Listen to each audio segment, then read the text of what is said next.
Potensi unggulan daerah merupakan sumber daya yang dimiliki oleh daerah itu sendiri, baik sumber daya manusia maupun sumber daya alamnya. Hasil alam merupakan salah satu potensi yang menjanjikan bila dikelola dapat mendatangkan income daerah, seperti meningkatkan pendapatan asli daerah atau PAD, termasuk juga mensejahterakan perekonomian warga masyarakat. Maibrat merupakan salah satu kabupaten di Provinsi Papua Barat, Indonesia. Kabupaten ini dibentuk pada tahun 2009 sebagai pemekaran dari Kabupaten Sorong, memiliki luas wilayah 5.461,69 km persegi. Sensus penduduk tahun 2020 mencatat, jumlah penduduk di Kabupaten Maibrat sebanyak 42.991 jiwa.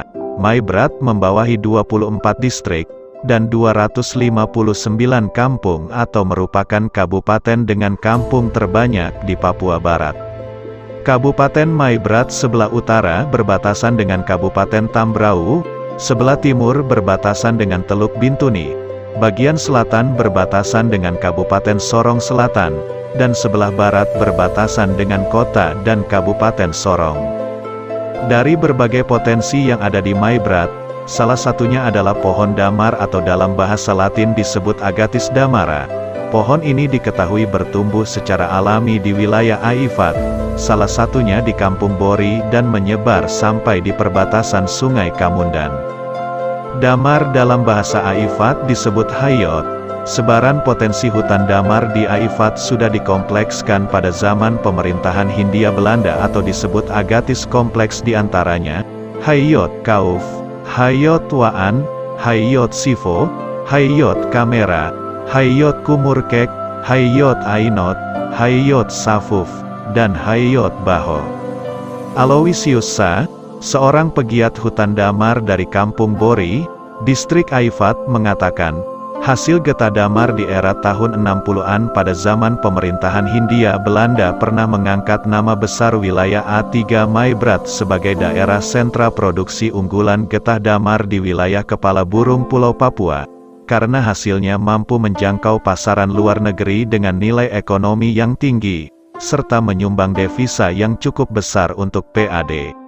Waktu itu, ada salah satu proyek besar yang dikelola oleh Dinas Kehutanan Provinsi Irian Jaya.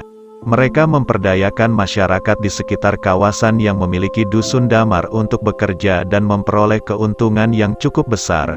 Dan waktu itu proyek besar ini beroperasi di daerah Papua pada umumnya.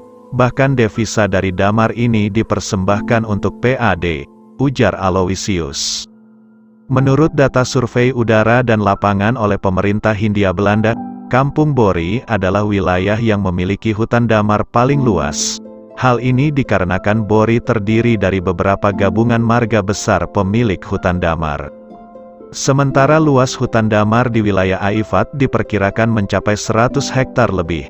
Tidak hanya itu, hadirnya Bandara Ayawasi yang kini menjadi salah satu infrastruktur unggulan Kabupaten Maibrat pada sektor penerbangan komersial, juga merupakan berkat dan kontribusi besar dari hasil getah damar lewat manajemen para misionaris gereja.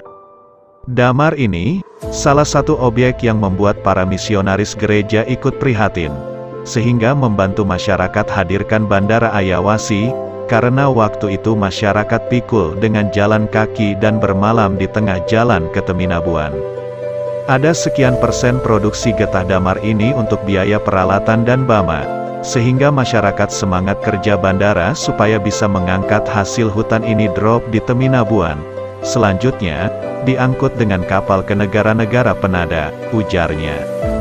Pria yang kesehariannya bekerja di cabang kantor Dinas Kehutanan Kabupaten Maibrat ini berharap potensi hutan damar yang ada di wilayah Aifat agar diunggulkan kembali kejayaannya oleh pemerintah seperti zaman pemerintah Belanda, agar menjadi potensi unggulan dari Kabupaten Maibrat untuk mengangkat PAD.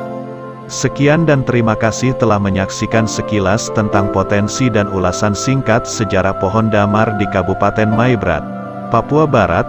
Mohon maaf jika ada salah dalam laporan ini, sehingga dibutuhkan saran dan masukan dari pemirsa sekalian demi memboboti data ini ke depannya.